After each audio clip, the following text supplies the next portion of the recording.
friends, this is Dr. Zahida, homeopathic physician, welcomes you to my channel. Today in this video we are going to talk about hypothyroidism, hyperthyroidism and their homeopathic medicines. Let's start with hypothyroidism first. Hypo means less. The deficiency of thyroid hormones results in hypothyroidism. Based on the causes, hypothyroidism is divided into two types, primary and secondary. Primary hypothyroidism is caused due to pathology of thyroid gland. Under primary, some of the causes are idiopathic primary hypothyroidism, which is due to antibodies that block the action of the TSH on the receptors of follicular cells of thyroid gland. Iodine deficiency or excess. Chronic autoimmune thyroiditis. Hereditary defects in thyroid hormone synthesis. Post-surgery on thyroid gland. Some of the drugs such as lithium, etc. Now coming to secondary hypothyroidism. In secondary hypothyroidism, hypothalamus or pituitary is the cause, such as tumor, hemorrhage, infections and head injury which has damaged the pituitary gland. To know about thyroid gland and its various functions, please watch my video on Introduction to Thyroid Gland.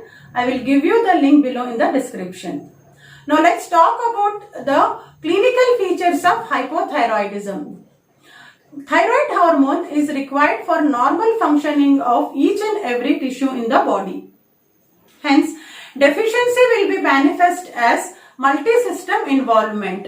Number 1, that BMR or basal metabolic rate is decreased. Number 2, weakness, malaise, lethargy and most importantly weight gain are the early symptoms. Followed by number 3, cold intolerance, loss of hair, dry skin, lack of sweating, the nails are brittle, swelling of the face and body, hoarseness of voice and slowness of speech, constipation due to slowness of peristalsis and diminished food intake.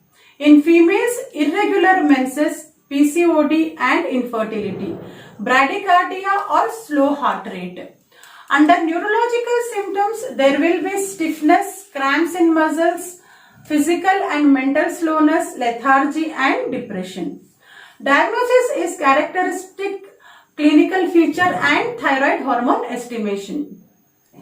Now let's talk about the laboratory diagnosis in which TSH is specific and decides whether it is primary or secondary hypothyroidism. In primary, TSH will be high and T4 and T3 will be low. Thyroid antibodies are usually positive in autoimmune disease. In secondary, TSH, T4 and T3 all will be low. Now let's talk about hyperthyroidism. Hyperthyroidism means there is excessive production of thyroid hormones by the thyroid gland. The clinical condition that results from excessive thyroid hormone in circulation is called thyrotoxicosis. Causes of thyrotoxicosis are number 1, Graves' disease. This is the commonest cause of thyrotoxicosis seen in clinical practice.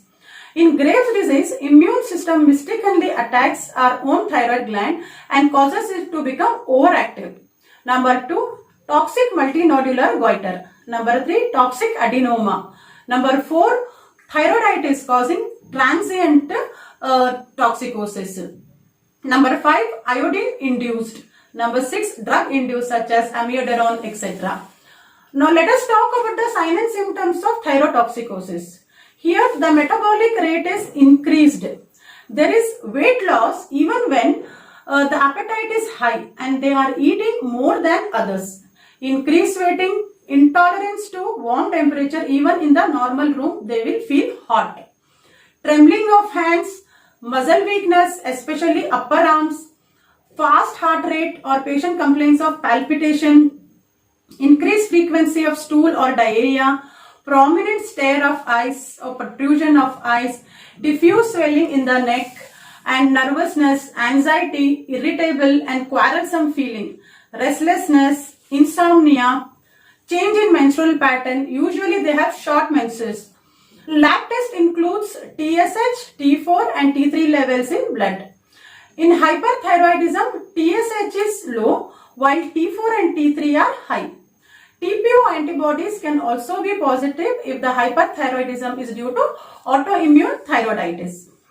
So, if you have hypothyroidism, your TSH is high and the active thyroid hormones T4 and T3 are low. And if you have hyperthyroidism, your TSH is low and your T4 and T3 are high.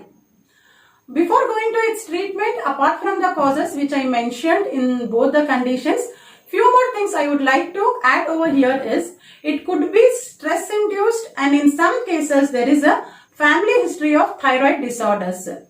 Thyroid disorders are more common in women than in men. Now let's talk about the management. Homeopathy treats thyroid disorders effectively and without any side effects.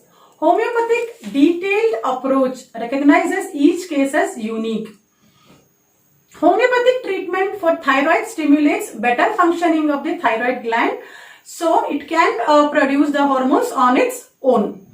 Some of the homeopathic medicines suggested for thyroid disorders include arsenicum iodatum, bromium, calcarea carb, calcarea iode, fucus vesiculosis, graphitis, glonine, iodum, kali iode, natramur, phosphorus, sepia, spongia and thyroidinum. Homeopathic medicines can be used exclusively or along with conventional medicine. The doses can be tapered based on improvement of symptoms and lab values. Along with homeopathic medicines, regular exercise and a balanced diet often helps in normalizing thyroid disorders. This is all about a brief discussion of hypothyroidism and hyperthyroidism and its solution, homeopathic solution. I hope you like this video. If so, make sure to give a thumbs up and do share with your friends, and please subscribe to my channel and hit the bell icon. Thanks for watching. Thank you.